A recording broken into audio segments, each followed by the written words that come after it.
3페이지부터 보겠습니다.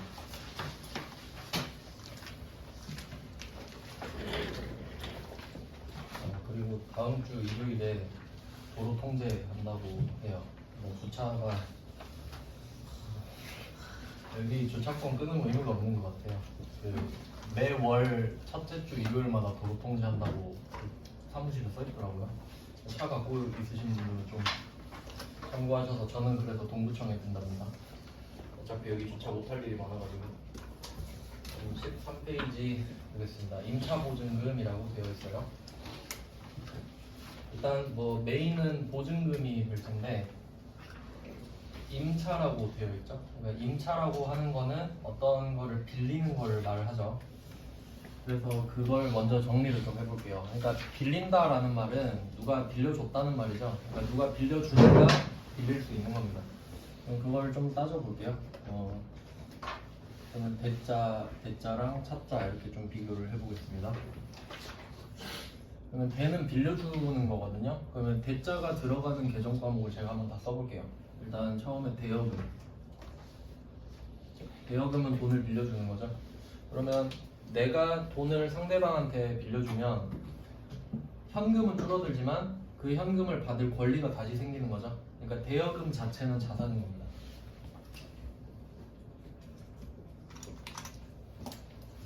뭐 돈을 빌려줄 수 있겠죠. 그러면 차자로 넘어가 보면 누가 돈을 빌려주면 누군가는 돈을 빌리겠죠. 그럼 이때는 차입금이 될 겁니다.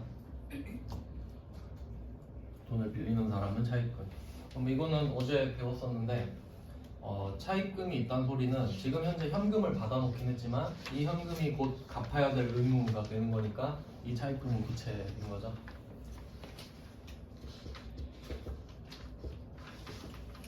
네, 뭐 이렇게 기본적인 거 하나 정리했습니다. 그 다음에 이제는 건물을 한번 빌려볼게요. 건물이나 뭐 자동차 같은 거. 그러면 그 렌트카 있죠? 렌터카? 그 하호호 붙어 있는 거. 그럼 그거를 내가 빌려서 탄다고 합시다. 그럼 월세 내는 것처럼 한 달에 이용료를 내겠죠? 그럼 그건 차를 빌려 타는 거니까 임차료가 돼요. 그러니까 임대한다, 임차한다 이렇게 쓸 수 있죠? 그러면 이때 빌리는 사람 입장에서는 임차료를 낼 수도 있겠죠? 그러면 이때 그 사용료를 내는 거기 때문에 이제 료자가 들어가면 요금이라는 뜻이거든요. 그래서 보통 료자 들어간 비용이에요. 일반적으로 우리가 사용 요금을 낼 때 비용이니까 얘는 비용입니다. 그러면 반대편에 있는 뭐 차나 건물을 빌려주는 사람은 그걸 임대하는 거죠. 그럼 이 임차료가 그대로 이 사람한테 임대료로 들어오는 거잖아요. 그러니까 이 사람의 임대료는 수익이겠죠.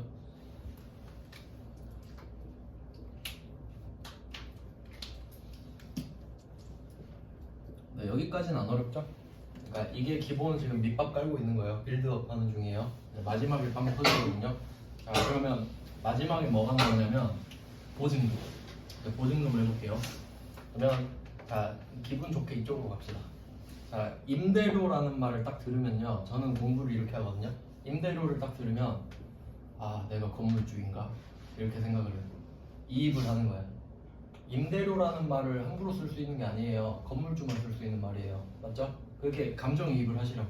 그러면 내가 지금 건물주입니다.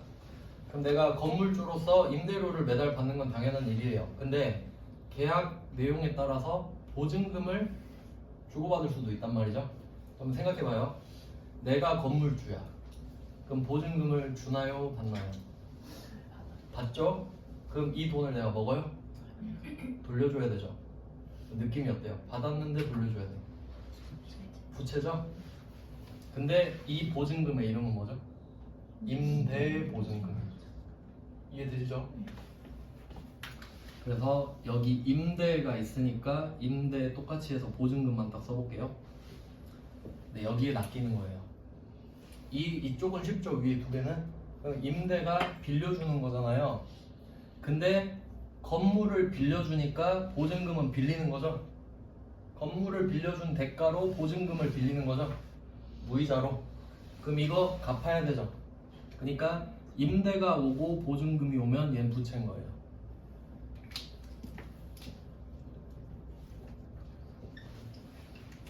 그래서 이거를 외우려고 시도를 하잖아요. 임대네? 빌려준 건가? 왜 이렇게 생각할 수 있단 말이야. 건물을 빌려준 거지 보증금은 빌려준 게 아닙니다. 아니, 건물도 빌려주고 보증금도 빌려주면 내가 가서 살아야지. 그러니까 이렇게 생각하시고 이제 반대로 가볼게요. 그럼 이 사람은 임차인이죠. 임차인. 그럼 이 사람은 월세를 내고 있죠. 그리고 뭐도 냈겠어요. 처음에 보증금도 냈겠잖아요. 그럼 그걸 뭐라고 하겠어요? 임차 보증금이라고 하겠지. 그러면 생각해 볼게요. 내가 건물을 빌려요. 건물을 빌리니까 임차료를 내고 있죠. 근데 보증금은 어땠어요? 빌려주고 있죠. 그러니까 이건 돌려받아야 될 거 아닙니까? 자산이죠.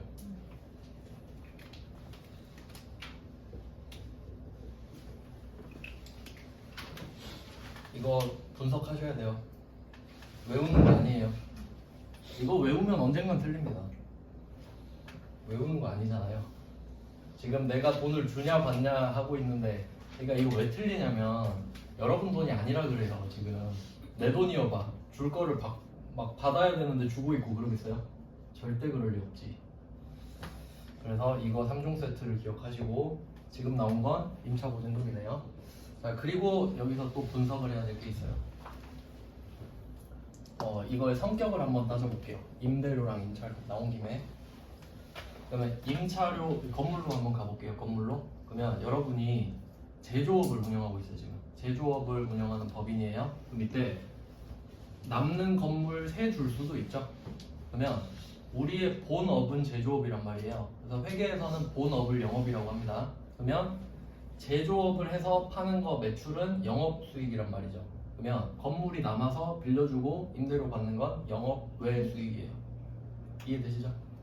그래서 얘는 수익인데 영업 외 수익으로 900번 된 겁니다.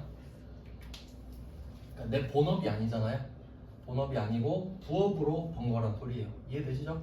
왜냐면 제조업이라 그렇습니다. 그럼 만약에 우리가 우리 시험은 제조업이라 어쩔 수 없는데 만약에 실제로 부동산 임대업을 하는 사람도 있겠죠. 그럼 그 사람한테는 이 임대료가 900번은 아니겠죠. 본업이니까. 그 정도 참고하시라고. 그 다음 임차료로 넘어가 볼게요. 자, 이번에는 내가 제조업을 운영하고 있죠. 그러면 본사랑 공장이 필요할 거 아닙니까? 제조업 해야 되니까. 그러면 건물을 갖고 있으면 베스트인데 건물 없을 수도 있죠. 그럼 빌려서 써야 되죠. 그럼 내가 공장을 빌려 쓰면서 월세를 낼 수도 있죠. 그럼 그건 500번이에요. 공장 안 빌리면 우리 물건 못 만들죠? 그럼 얘는 영업비용이란 말이에요. 본사도 빌려 쓸 수 있죠.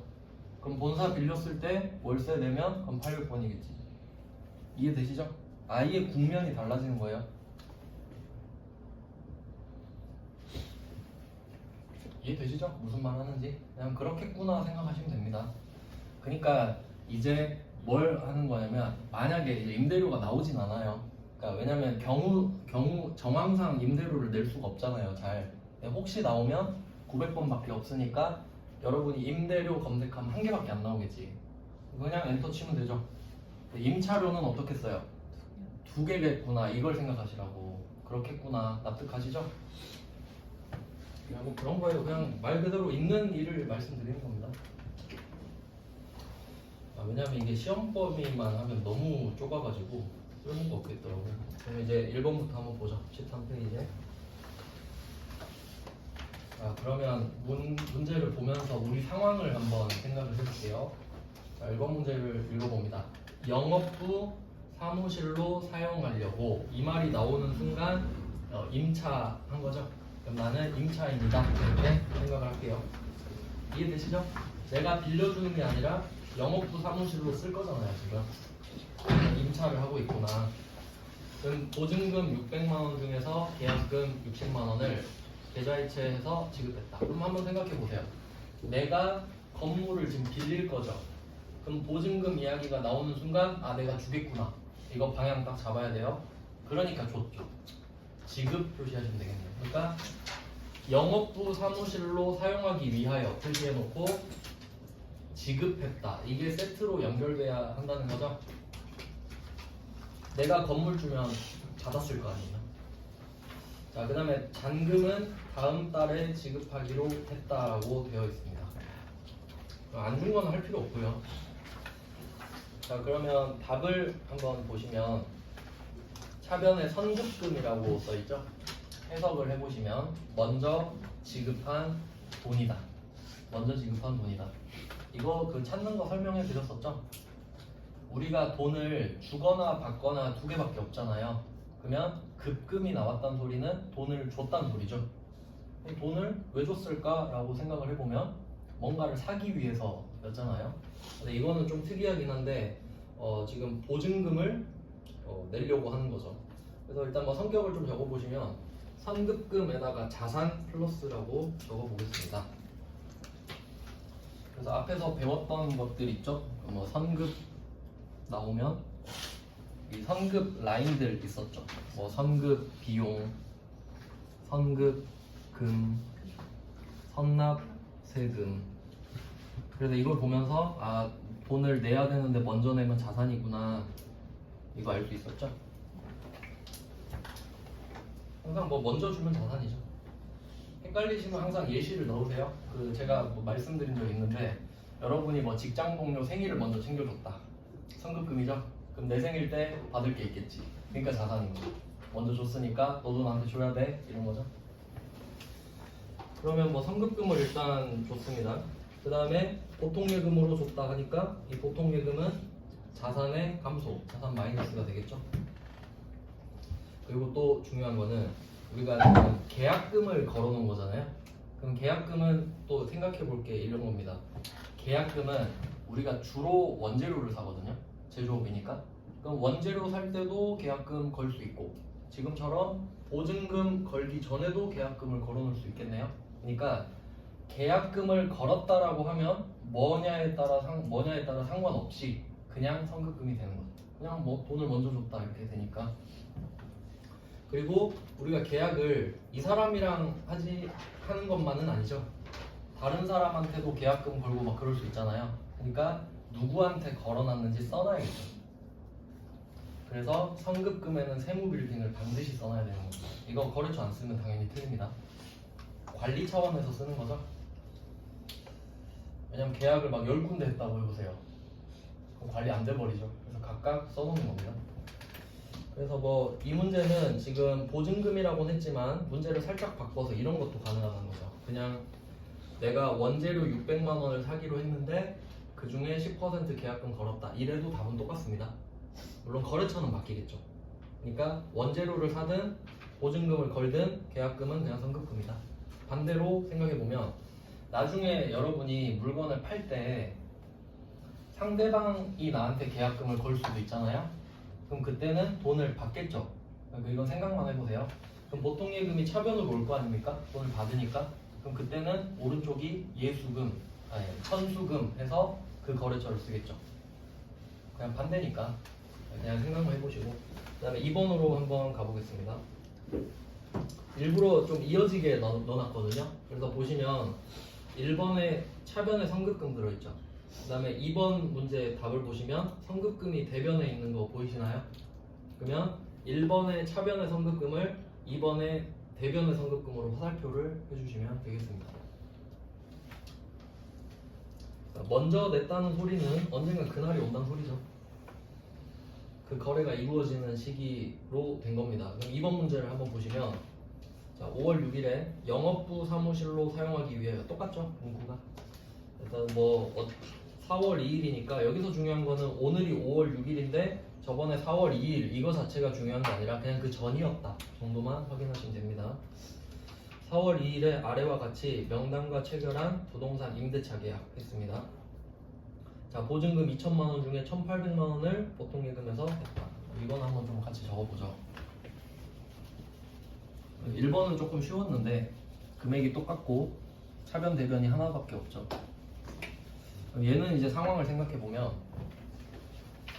참고로 그 가끔씩 질문해 주셔서 그 차변 대변 순서는 상관없습니다. 세트로 결과적으로 답이 맞아 떨어지기만 하면 되거든요. 근데 저는 제 나름대로 그냥 순서 정해 드리는 거예요. 좀 쉽게 하려면 이렇게 하면 될 것 같아요. 지금 일단 확실한 게 잔금 1,800만 원을 보통예금 계좌에서 송금했죠. 그럼 이건 제일 확실하니까 그냥 뭐 이거는 확실하니까 먼저 적습니다. 쉬운 거부터 적었어요. 그 다음에 또 생각을 해보니까 임대차 계약서 상의 보증금 2천만 원이라고 돼 있죠. 그러니까 맥시멈이 2천인데 지금 내가 보통 예금 1,800을 주고 있다는 겁니다. 그럼 200이 지금 부족하다는 거예요. 그럼 왜 부족하지? 라고 생각해 보니 여기서는 뭐라고 나와있지? 관련 계정을 조회하여 처리할 때 있죠. 자, 관련 계정 한번 표시해 볼까요? 관련 계정. 이게 세무 2급이라 좀 그런데, 그럼 이제 데이터를 한번 보는 겁니다. 그 박스 한번 보시면 부동산 임대차 계약서라고 써 있죠. 그 표 안에 표를 또 보시면 두 번째 줄에 계약금이라고 써 있잖아요. 그럼 계약금 200만 원은 계약 시에 지불했다 이렇게 되어 있죠. 그럼 그 계약 시가 언젠지 보니까 문제 첫 번째 줄에 4월 2일이죠. 이것까지 이해가 돼야 돼요. 4월 2일에 체결한 이렇게 돼 있잖아요. 보이시죠? 그럼 내가 이때 계약금을 200을 줘서 지금 안 주는구나 이렇게 와야지. 그럼 여러분 머릿속에는 1번 답이 딱 떠올라야 돼요. 아, 내가 선급금 줬을 때 차변에 선급금이 있었겠구나. 근데 그게 200인 거죠? 그럼 그 선급금이 오늘 대변으로 내려오면 되잖아요. 내가 2,000을 또 줄 필요는 없죠? 200을 줬었으니까. 그래서 선급금, 이거를 써먹으면 되겠구나. 그러니까 먼저 줘놨으니까 지금 안 줘도 되죠. 그럼 자산을 써먹은 겁니다, 지금. 자, 그리고 얘도 마찬가지로 선급금 걸었을 때 거래처 써놨겠죠? 지금은 뭐 명당이라고 써있네요.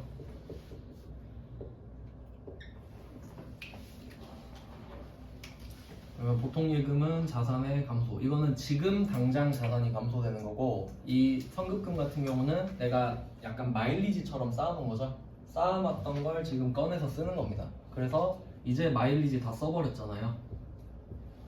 말 그대로 먼저 맡겨놓은 돈인 겁니다. 자, 이렇게 해서 2천만 원을 우리는 실제로 준 거죠. 그러니까 원래는 그 전에 200만 원 선급금을 이거 줄 때 여기다가 보통 예금 200 썼을 거 아닙니까? 그럼 그때 200 준 거랑 지금 1800 준 거랑 결국 합쳐서 2000이죠? 그러니까 2000이 된 거야. 그러니까 1번 문제랑 2번 문제랑 세트로 하나의 거래예요. 왜냐면 계약금을 준 거 자체는 거래 하나가 끝난 게 아닙니다. 말 그대로 계약금만 준 거죠. 그러니까 2번이 이제 제대로 된 거래가 된 겁니다. 그래서 우리가 지금 돈을 맡기고 있는 상황이고 건물을 빌리고 있는 거죠. 그러니까 임차 보증금이라고 쓰면 되죠.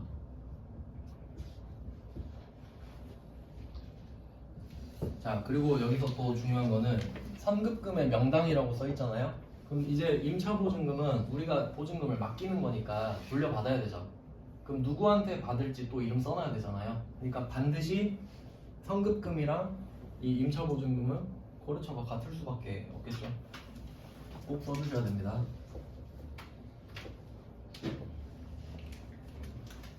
안 써놓으면 귀찮아지죠. 그래서 자산이 돼요. 나중에 돌려받으니까. 그래서 2번이 조금 복잡해졌는데, 그러면 이제 2번 문제 아까 관련 계정을 표시하셨잖아요. 여기서 관련 계정은 뭐죠? 선급금인 거지. 왜냐면 표 안에 계약금이 써 있잖아요. 그래서 계약금, 선급금, 관련 계정 이렇게 연결해 두시면 되겠죠. 계약금, 선급금, 관련 계정 과목 다 같은 거 말하는 거니까. 근데 또 오해하시면 안 됩니다. 계약금 자체라서 선급금인 게 아니죠. 내가 계약금을 받았다면 선수금인 거예요. 그러니까 그 계약금은 상대적이지만 내가 지금 임차를 하고 있기 때문에 계약금이 선급금이 됐다고 말씀드린 거예요. 무조건이 아닙니다. 무조건. 그럼 이제 3번으로 갈게요. 2번은 그냥 제가 그 스토리 라인 전개상 끼워놓은 거예요. 어쩔 수 없이. 그 다음에 3번을 보시면 얘는 그 답에 보시면 메인 매출 전표를 좀 표시해 주세요. 3번에 답에 보시면 메인 매출 전표. 왜냐면 지금 우리 일반 전표 배우고 있잖아요. 근데 어쩔 수 없이 껴 넣은 겁니다. 말 그대로 그냥 스토리상. 왜 그러냐면 지금 보증금을 우리가 맡겼잖아요. 그럼 이제 이 보증금은 계약 기간 끝나면 돌려받죠. 그럼 이제 우리가 해야 될 거는 달마다 월세를 줘야 돼요. 맞죠? 그리고 이제 문제를 읽어봅니다. 자, 3번 보시면 11월 30일 제니빌딩으로부터 영업부 임차료. 임차료란 말 나온 순간 난 임차인이구나. 월세 내는구나. 자, 공급가액 300만 원에 부가가치세 표시해보세요. 부가가치세. 자, 그래서 메인 매출 전편 우리가 아직 배우지 않고 있는데 부가가치세가 나왔죠. 부가가치세가 있는 거래는 메인 매출 전표에 써야 되는 거예요. 왜냐면 메인 매출 전표 자체가 부가가치세를 관리하는 목적이니까. 자, 뭐 그냥 참고로 알고 계시면 돼요. 이거는 아직 진도는 아닌데 그 이야기 꾸미느라 이렇게 넣었어요. 자, 그러면 300만 원 공급가액이 300만 원이면 그 월세가 300이란 소리고요. 부가가치세 별도, 이것도 좀 잘 보셔야 되는데 별도는 따로 또 있다는 소리죠. 그러니까 이 300만 원은 원래 월세고 여기에 부가가치세 10%는 따로 또 내라 이 말입니다. 이게 되게 특이한 거예요. 왜냐면 여러분이 만약에 뭐 가전제품 사러 갔을 때 물건값에 300만 원 이렇게 써 있잖아요. 그럼 330만 원 내나요? 300만 원 내죠. 그러니까 이런 건 특이한 거지. 원래는 포함이 되어 있는 게 맞는데, 그러니까 이거는 이거랑 같은 말이에요. 330만 원 이렇게 써놓고 부가가치세 포함, 이거랑 같은 말인 거 아시겠죠? 근데 뭐 말하기 나름이죠. 결과 금액은 바뀌지 않는데, 그리고 뭐 세금 계산서는 지금 중요한 건 아니고, 어쨌든 우리가 330을 냈다는 게 중요한 거 아니겠어요? 자, 근데 특이한 게 뭐냐면 일단 임차료 판을 보시면 이거 비용인 거 아까 말씀드렸죠. 그러니까 재랑 판이 들어가면 일단 비용이에요, 확실히. 왜냐면 판은 800번 비용이란 소리니까 사무실을 빌렸기 때문이겠죠. 그럼 혹시 공장 빌렸으면 500번이 될 수도 있다는 거 아셔야 돼요. 그러면 이제 300을 낸 건 아시겠죠. 근데 밑에 부가세 대급금 있죠. 이걸 참고로 매입세액이라고 좀 써놓을게요. 부가가치세는 그냥 나올 때마다 조금씩 알려드릴게요. 우리한테 그 세법 지식을 물어보진 않는데 구조 정도만 알면 됩니다. 그럼 우리가 내는 거 임차료 800번 비용 처리를 합니다. 얘는 비용이고요. 근데 왜 매입세액이냐면 지금 우리가 물건을 사고 있죠. 서비스를 사고 있는 거죠. 그러니까 매입이고요. 그리고 거기에 대한 부가가치세액이죠. 그러니까 매입세액인 거예요. 그럼 이 30만 원이 저 제니빌딩한테는 매출세액이겠죠. 그 정도 이해하실 수 있죠. 그러면 이제 매입세액은 왜 부가세 대급금으로 쓰냐면 이걸 330만 원을 제니빌딩한테 주잖아요. 그럼 300만 원은 제니빌딩 지가 써요. 지가 번 돈이거든요. 30만 원은 나한테 부가세를 뜯어갔죠. 이걸 국세청한테 갖다 바친단 말이에요. 이해되시죠? 그러니까 걔한테는 매출세액이고 우리한테 매입세액이에요. 근데 걔가 나한테 부가세를 뜯어서 갖다 바치면 우리도 그냥 못 돌려받고 끝나면 임차료가 330인데 우린 이 30만 원을 돌려받을 수 있어요. 사업자는 돌려받을 수 있어요. 그러니까 우리가 소비자 입장이면 여러분이 만약에 뭐 사무실 뭐 월세 주택은 면세인데 그러니까 사업자가 아니면 임차료 330 내고 끝나버려요. 왜냐면 부가세를 못 돌려받기 때문에 그 330만 원이 다 비용이 돼버리는 거예요. 근데 여러분은 이걸 내면서 난 사업자니까 부가가치세 낸 거 돌려받을 수 있어. 이걸 알고 있는 상황이거든요. 그러니까 비용으로 330을 안 쓰고 얘를 내면서 자산 처리해버려요. 국세청한테 가서 다시 돌려받을 수 있거든요. 그래서 얘는 참고로 자산 써주세요. 그러니까 이거 국세청한테 아예 그림으로 한번 설명해 드릴게요. 자, A가 제니빌딩이에요. B가 나예요. 난 국세청. 이런 상황입니다. 그럼 지금 내가 제니빌딩한테 300만 원도 주고 30만 원도 줬죠. 네, 제니빌딩은 이거 갖다가 30을 갖다 바칩니다. 아시겠죠? 그럼 300은 지가 쓰겠죠. 30은 갖다가 내겠죠.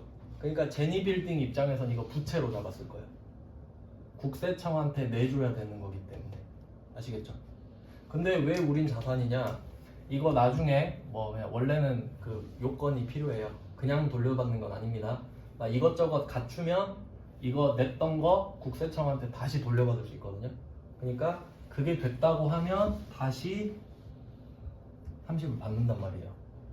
근데 우리는 이미 이걸 알고 있는 거야. 어차피 지금 우리는 이 그림까지 그려놓은 상태예요.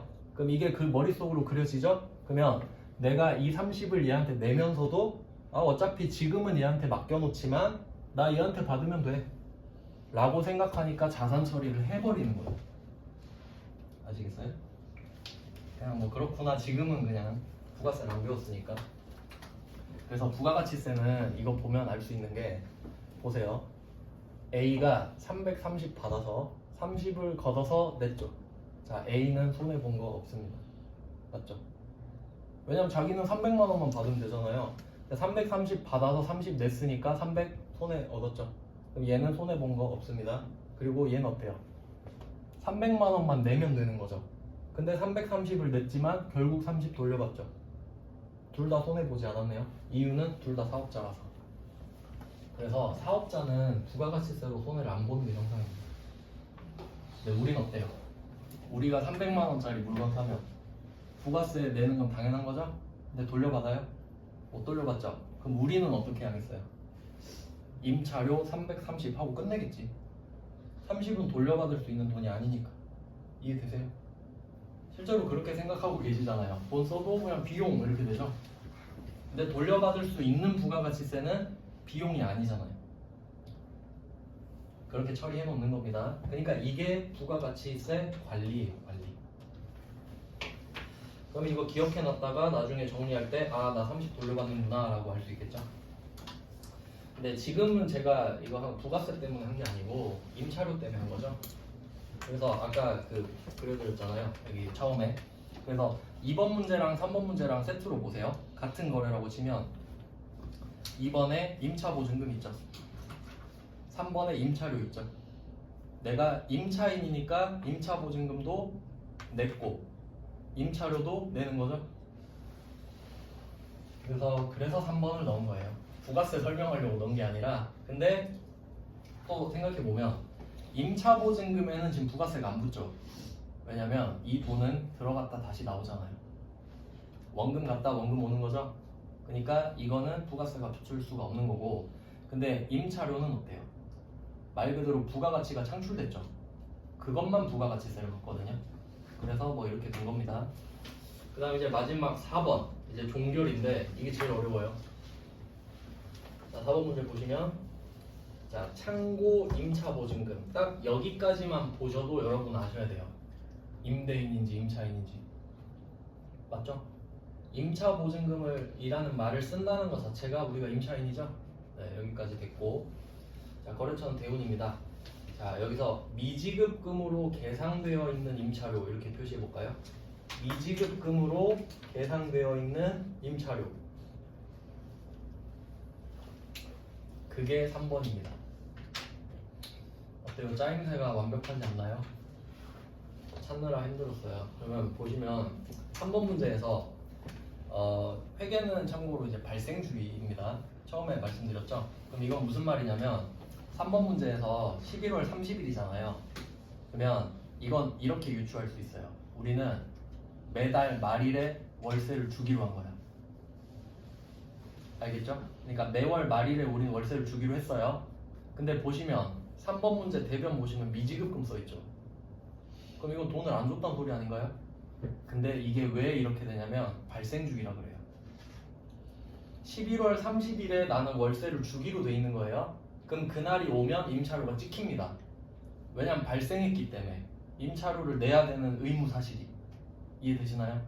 근데 돈을 못 낸 건 내 사정이죠. 그러니까 미지급금이 뜨는 거야. 그럼 이 말은 뭐냐면 내가 돈을 줄 때 회계 처리하는 게 아니란 거죠. 돈을 주기로 할 때 회계 처리한다는 거지. 그래서 참고로 발생주의 기억해 두시고. 그러면 내가 저기 건물주한테 말했겠죠. 좀 힘들어서 좀만 기다려 주세요 라고 하면 미지급금 찍고 분괴를 끝내는 겁니다. 분괴를 안 하는 게 아니라. 그러니까 지금 월세를 못 내도 그날이 되면 분괴를 이렇게 3번처럼 하셔야 된다고요. 아시겠죠? 무조건 매달 말일엔 하는 거예요. 돈을 주면 보통 예금이 나가는 거고 안 주면 미지급금 찍고 끝내는 거고. 그리고 참고로 그 미지급금에도 거래처를 써야 되거든요. 제니빌딩이라고 써놓을게요. 미지급금에. 이거는 그 프로그램 특성상인데 지금은 좀 설명하기 그러니까 그냥 미지급금에 제니빌딩을 그냥 한 번 더 씁시다. 당연히 써야겠죠. 미지급금이 제니빌딩한테만 있는 거 아닐 거 아니에요. 자, 그 다음 이제 4번은 어떻게 됐냐? 미지급금으로 계상되어 있는 임차료죠. 그러니까 그 3번 문제 보시면 이렇게 해두시면 돼요. 지금 미지급금 330 돼 있는데 화살표를 이렇게 놔요. 임차료를 미지급금으로. 그리고 부채.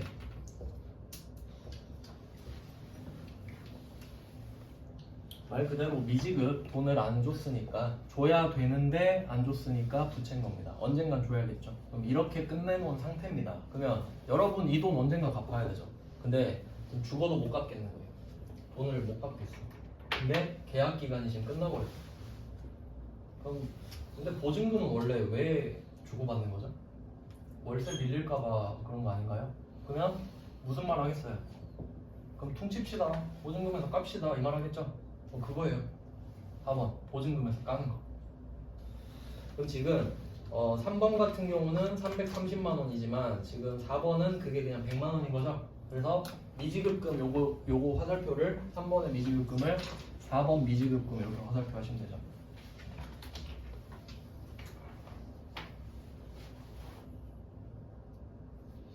이거 갚아야 되잖아요. 그럼 원래는 어떻게 해야 됩니까? 이 미지급금을 차변으로 보내면서 보통 예금 나가야겠죠. 그럼 이게 지금 그땐 못 갚았지만 지금은 갚습니다 이거잖아요. 근데 그것도 안 되는 상황이죠. 그럼 이제 이렇게 생각해 보세요. 우리 2번에서 임차보증금 있었죠. 차변에 자산이라고 써있죠. 그럼 이 돈은 받을 돈이죠. 받을 돈. 그리고 3번 대변에 미지급금 부채 써있죠. 이건 낼 돈이죠. 퉁치면 되겠네. 내가 너한테 받을 돈도 있고 너한테 줘야 될 돈도 있으니까 그럼 퉁치면 되잖아. 이 말을 하는 거예요. 퉁칩시다 이렇게 된 거죠.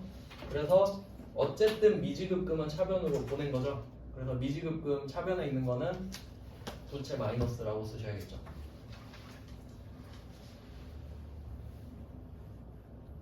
자, 그리고 또 생각해 보세요. 우리가 처음에 보증금을 1000만 원 맡겨놨었나 봐요. 그럼 원래 오늘 1000만 원 받는 거죠. 그러면 얘도 일단은 그 2번의 차변에 보시면 임차보증금 써 있잖아요. 그거를 4번의 대변 임차보증금으로 화살표 하세요.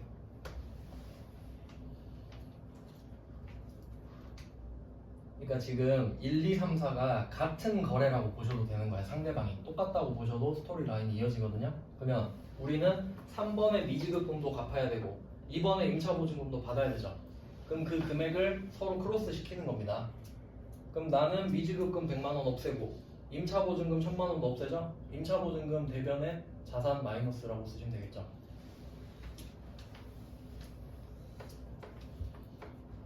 그럼 지금 조금 복잡해질 수 있으니까 천천히 갈게요. 지금 임차보증금이 대변에 오는 게 먼저입니다. 그리고 원래는 차변에 보통 예금 1000만 원 와야 되죠. 맡겨놨던 거 오늘 다 받아야 되지 않습니까? 근데 건물주가 뭐라 그래요? 너 저번에 100만 원 안 줬잖아.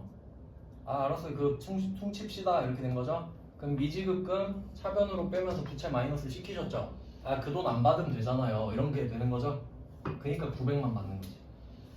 이렇게 생각하셔도 돼요.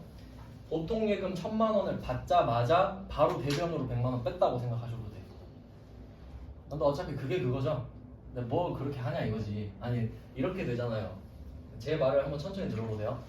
보증금을 1000만 원을 그대로 받았다고 합시다. 그리고 나는 얘한테 100만 원 또 갚아야 되죠. 그러니까 1000만 원 받고 거기서 100만 원 다시 주는 거야. 무슨 의미가 있어요? 그냥 900만 원만 받으면 되죠. 그러니까 900만 원만 받았다. 그래서 이거를 아주 고급 어휘로 상계라고 하는 겁니다. 상계. 근데 그것보다 한 수준 더 높은 말이 퉁치다라는 게 있죠. 우리 퉁친 거죠. 그럼 보증금이랑 보증금에서 깝시다 이렇게 된 거예요. 이게 제일 고급 문제입니다. 뭐 보통 예금은 당연히 자산 증가로 하시면 되겠고요. 근데 일부러 좀 그래도 최대한 이해하기 쉽게 이야기가 연결되게끔 했거든요. 이거 딱 그 이야기 꾸며서 하실 수 있겠죠. 네, 여기까지 하면 임차 보증금 끝났고, 네, 이제 주제 바뀌니까 지금 10분 정도 쉬고 하겠습니다.